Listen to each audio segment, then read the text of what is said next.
جی ناظرین، آج جیسے کہ شب بارات ہے، مسلمان پوری دنیا میں اس رات کو بڑے اہتمام کے ساتھ مناتے ہیں، کیونکہ اس رات کو جس طریقے سے لوگ اپنی مغفرت کرواتے ہیں اسی طریقے سے لوگ اس کا اہتمام بھی کرتے ہیں۔ مساجد میں جا کر فاتحہ خوانی، اپنے پیاروں کی قبر پہ جا کے فاتحہ خوانی کرتے ہیں، مساجد میں دعائیں کرتے ہیں۔ اسی لیے آج ہم موجود ہیں جامعہ شامیہ، جو کہ جس کے بانی ہیں تنویر الحق تھانوی صاحب، اور محتمم بھی ہیں یہاں کے۔ میں آپ کے اس چینل کا DNN کا مشکور ہوں کہ مجھے آپ نے اس سعادت میں شریک کیا، اور لاکھوں اور کروڑوں مسلمانوں تک میری آواز بھی یہ سب پہنچے۔ بہرحال آج اس میں ہماری بڑی سعادت ہے کہ آج شب براءت ہے، اور براءت کے معنی بری ہونے کے، رہا ہونا، جیسا کہ اس زمانے میں تو یہ لفظ بہت یاد ہے سب کو، بری ہونا اور رہا ہونا۔ تو یہ گناہوں سے بری ہونے کی رات ہے، اور یہ جہنم سے چھٹکارے کی رات ہے۔ تو اس حوالے سے آج کی رات واقعتاً ہمارے لیے وقت کی بھی بڑی اہم ضرورت ہے، اس لیے کہ ہم یوں تو ہر سال ہی دعائیں مانگتے تھے اور اب بھی مانگتے بھی رہیں گے۔ یہ تو سالوں صدیوں سے یہ سلسلہ چل رہا ہے اور چلتا رہے گا، لیکن اب جو حالات سامنے ہیں نہ صرف پاکستان میں بلکہ پوری دنیا میں، پوری کل انسانیت کے سامنے، ہم تو انسانیت کے لیے بھی دعا کرنا چاہتے ہیں اور کرنی چاہیے، چاہے کوئی غیر مسلم بھی ہو۔ تکلیف میں تو کوئی جانور بھی اگر ہے تو ہمیں اس کے لیے بہتر، تو اگر آج غیر مسلم بھی اس کی لپیٹ میں ہے تو وہ بھی قابل رحم ہے، اس معنی کر کہ ہم ان کو بھی دعا میں یاد رکھیں۔ تو بہرحال اس حوالے سے آج کی رات بڑی اہم ہے، اور میں سمجھتا ہوں کہ اس رات کا حق یہی ہے، جیسا کہ اب یہ شروع ہو چکی ہے اور یہ فجر تک، طلوع فجر تک رہے گی۔ اس کا ایک تعارف جو ہے وہ یہ بھی ہے، دو نام ہیں اس کے، اور وہ دونوں گویا یوں سمجھیے کہ مسلمانوں کی بڑی اہم ضرورت۔ ایک اس کا نام ہے شب مبارکہ، برکت سے۔ تو برکت کا تعلق جو ہے وہ زندگی میں، ہماری حیات میں ہے، کہ صحت میں برکت ہو، مال میں برکت ہو، بچوں میں برکت ہو، اور ہمارے حالات میں خیر و برکت آئے۔ تو آج اگر ہم چاہتے ہیں کہ اس انفرادی طور پہ بھی اور اجتماعی طور پہ بھی ہمارے معاملات، ہمارے حالات میں خیر و برکت شامل ہو جائے، تو اس رات کا نام ہی مبارکہ پر رکھا ہے اللہ نے، لیلہ مبارکہ اور شب مبارکہ۔ تو اس حوالے سے یہ رات ہمارے دنیاوی فائدے کی ہے۔ ہمارا فائدہ یہی ہے کہ ہمیں دنیا میں راحت، سکون، آرام، عزت، تحفظ اور خیر و برکت ہماری، یہ ایک مسلمان کی ضرورت نہیں ہے، تو ہر انسان کی ضرورت ہے۔ تو اس حوالے سے بھی یہ رات بڑی اہم ہے۔ تو یہ دونوں چیزیں کور ہو جاتی ہیں کہ دنیا کی ضرورت خیر و برکت ہے، اور مرنے کے بعد ہماری سب کی ضرورت اہل ایمان کی یہ ہے کہ ہماری نجات ہو، ہماری مغفرت ہو، اور تو اس حوالے سے اس کا نام لیلۃ البراءت ہے۔ بہرحال یہ آج 14 شعبان ہے، 15ویں رات ہے، اور اس کو تو ایک اس کا تعارف یہ بھی ہے کہ یہ اصل میں رمضان کا ایک گویا تمہید ہے۔ ہمیں ایک جیسے کوئی تربیتی پروگرام ہوتا ہے، جیسے حج کے بارے میں آپ نے دیکھا ہے کہ لوگ حج کو جاتے ہیں تو اس سے پہلے تربیتی، تو یہ ایک تربیتی پروگرام اللہ نے دیا ہے کہ ہمیں یہ بتایا ہے کہ ایک رات لیلۃ القدر بھی آنے والی ہے رمضان میں، تو اسی کا یہ نمونہ ہے۔ بہرحال یہ اس حوالے سے بھی ہے۔ اور اب رہا یہ کہ جو عبادتیں مسجد میں جا کے کی جاتی ہیں تو ضروری نہیں ہے، یہ تو عبادت پوری، یہ رات تو کائنات کے اوپر حاوی ہے۔ 7 تالوں میں بھی کوئی بیٹھے وہاں بھی یہ رات پہنچ جاتی ہے، اور میدان میں ہو تب بھی۔ لیکن مسجدوں میں جو حالات، جو حکومت سندھ اور ہماری حکومت نے موقع کی نزاکت دیکھتے ہوئے اور ہمارے حفاظت کے پیش نظر یہ جو مسجدوں میں انہوں نے روکا ہے آنے سے، اور یہ ایک ان کا بہرحال ایک ان کا تعلق ہے انسانیت کے ساتھ بھی کہ بھئی یہ مرض، تو پہلے ہم شاید سمجھتے تھے کہ یہ کچھ زیادہ اتنا سیریس نہیں ہے، اب خبروں سے اور پورے حالات سے میڈیا سے پتہ چلتا ہے. تو میں یہی سجیسٹ کروں گا اپنے بھائیوں کو بہنوں کو کہ بھئی اس مرتبہ چونکہ ایسے حالات ہیں تو اپنے اپنے گھروں میں بس بیٹھ کے عبادت کر لیں.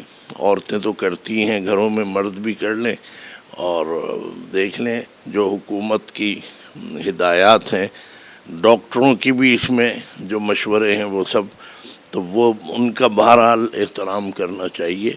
اور ہم اس معاملے میں بڑے اپنے وسعت رکھتے ہیں اور سارے علماء رکھتے ہیں.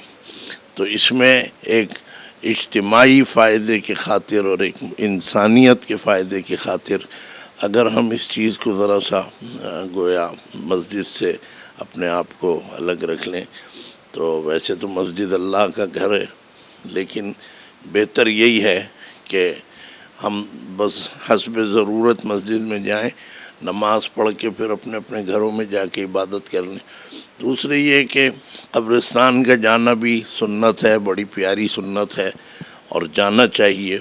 بس میں یوں ضرور کہوں گا کہ قبرستان میں بھی ذرا وقار اور سنجیدگی سے جائیں، شور شرابہ نہ کریں اور ادھر ادھر گویا باتیں ادھر ادھر کی نہ کریں. تو قبروں پہ جا کے اپنے مرحومین، اپنے پیاروں کے لیے دعا کریں مغفرت کی. وہ بھی خوش ہوتے ہیں کہ ہمارے رشتہ دار، ہمارے اعزاء وہ قبر پہ آئے ہیں. لیکن اگر نہ جانا ہو سکے، ممکن نہ ہو سکے، تو یہ کوئی فرض نہیں ہے، لیکن جانا چاہیے. اور ایک یہ ہے کہ 15 تاریخ جو اب رات گزر کے جو صبح صادق آئے گی اس میں روزہ رکھ لیں. وہ روزہ ویسے بھی ایام 20 کے روزے 13، 14، 15 یہ تو ہر مہینے کے جو ہیں یہ حضرت آدم کے وقت سے چلے آ رہے ہیں. اگر اس سنت کے مطابق رکھ لیں تو 13، 14، 15 تینوں ہی رکھنے چاہیے شعبان میں. لیکن اگر 13، 14 نہ بھی رکھا تو کل کا روزہ رکھ لیں تو انشاءاللہ اس کا بڑا فائدہ ہوگا. میں اس کو بس سمیٹتا ہوں اپنی گفتگو کو کہ آج کی رات عبادت میں گزار لیں اور روزہ رکھیں تو دن بھی عبادت میں گزرے گا. گویا کہ 24 گھنٹے ہمارے اللہ نے ہمیں عبادت کے اندر رکھا ہے. تو یہ بڑا اچھا موقع ہے. اور اس میں یہ چیز بھی ذہن میں رکھیں دلچسپی کے لیے کہ بن سنور کے جانا انسان کی فطرت ہے کہ بھئی کسی تقریب میں، کسی پروگرام میں، فنکشن میں، کہیں بھی مہمانوں کے یہاں جاتے، اپنے ملنے والوں کے یہاں جاتے. تو اب ہم رمضان میں داخل ہو رہے ہیں تو اس سے بہترین حسن اور گویا سنگھار کیا ہو سکتا ہے کہ میرے اور آپ کے اور کل امت کے گناہ آج ہی دھل جائیں اور 14 دن بعد ہم صاف شفاف ہو کے رمضان میں داخل ہوں، جو اتنا بڑا بابرکت مہینہ ہے. اور وہ تو بس اس کی تو بات ہی کچھ اور ہے، جو در و دیوار سے اس کے لیے باتیں سامنے آئیں گی، فضائل. تو اس مہینے میں داخل ہونے کا یہ بہترین موقع ہے کہ ہم اپنے پورے سال بھر کے گناہوں کو بخشوا لیں اور پھر رمضان میں داخل ہوں. بس گناہوں کو بخشوانے کی بات پر یہ میں وضاحت کر دوں کہ کسی کا قرضہ ہے تو وہ معاف نہیں ہوگا جب تک کہ قرضہ نہ، کسی کے ساتھ اور کوئی زیادتی کی ہے وہ انسانی حقوق کو ادا کرنا پڑے گا، تب جا کے راستہ صاف ہوگا.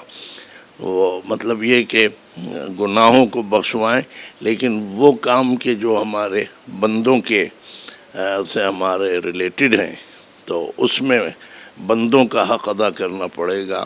ان کا قرضہ، ان کا حق، کوئی اور ان کے ساتھ جو بھی معاملہ ہے، تو بندوں کے حقوق جو ہیں وہ رات کی عبادت سے معاف نہیں ہوں گے. وہ تو آپ حقوق ادا کریں گے تو معاف ہوں گے.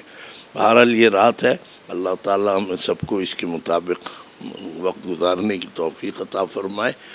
تو بس میں دعا کر دیتا ہوں تاکہ ہمارے بھائی بہن سب اس میں شامل ہو جائیں جو ویورز ہیں۔ اللہم صلی علی سیدنا و مولانا محمد وعلی آل سیدنا و مولانا محمد مبارک وسلم۔ اللہم کل خیر لکل مسلم و مسلمۃ، اے اللہ پوری امت مسلمہ کو اپنی خیر سے نواز دے، اور سب خیر کے مستحق ہیں اور خیر کے طالب ہیں۔ اللہ تعالیٰ اپنے خیر کے جتنے بھی ہمیں احکام ہیں، خیر کی جتنی بھی باتیں ہیں اس میں شامل فرما لے۔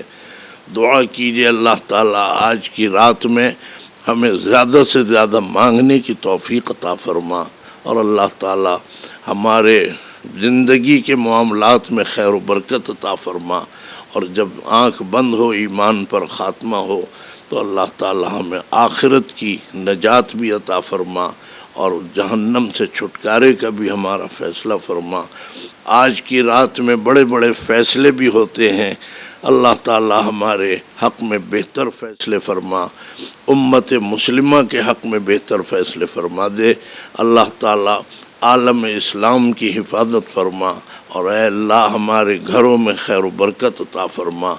اللہ تعالیٰ ہمارے اوپر اگر قرضے ہیں تو قرضے ادا فرما، ہمارے بھی اور ہمارے ملک کے قرضے بھی ادا کروا دے۔ اللہ تعالیٰ پاکستان کی حفاظت فرما، پاکستان کو ہر قسم کے بحرانوں سے نجات عطا فرما، اور اللہ تعالیٰ ہماری انتظامیہ جو بہرحال ہمارے لیے ہر وقت اپنی تمام عبادتیں چھوڑ کے ہمارے لیے کھڑے ہو جاتے ہیں، اللہ تعالیٰ ہماری انتظامیہ کے بھی اس عمل کو قبول فرما۔ میڈیا والوں کو بھی اللہ تعالیٰ جزائے خیر عطا فرما، وہ بھی بیچارے دن رات کی پرواہ کیے بغیر دینی مسائل، دینی کاموں میں اور دینی معاملات میں بڑھ چڑھ کے حصہ لیتے ہیں۔ کیمرہ مین ہوں، ٹیکنیشینز ہوں، کوئی بھی ہوں، تمام میڈیا کے جتنے بھی چینل ہیں اور جو دینی اور مذہبی پروگراموں کو ہائی لائٹ کر رہے ہیں، اللہ تعالیٰ انہیں بھی آج کی رات کی برکتوں میں شامل فرما، ان کی سب کی پریشانیاں دور فرما۔ وصلی اللہ تعالی علی خیر خلقہ محمد و آلہ و اصحابہ اجمعین برحمتک یا ارحم الراحمین۔ جی، جیسے کہ آپ نے دیکھا کہ مولانا تنویر الحق تھانوی صاحب نے اس رات کی مثبت سے دعا بھی کروائی، اور یہ رات نجات کی رات ہے۔ کیمرہ مین فرحان کے ساتھ سمیر ترین، DNA نیوز، کراچی۔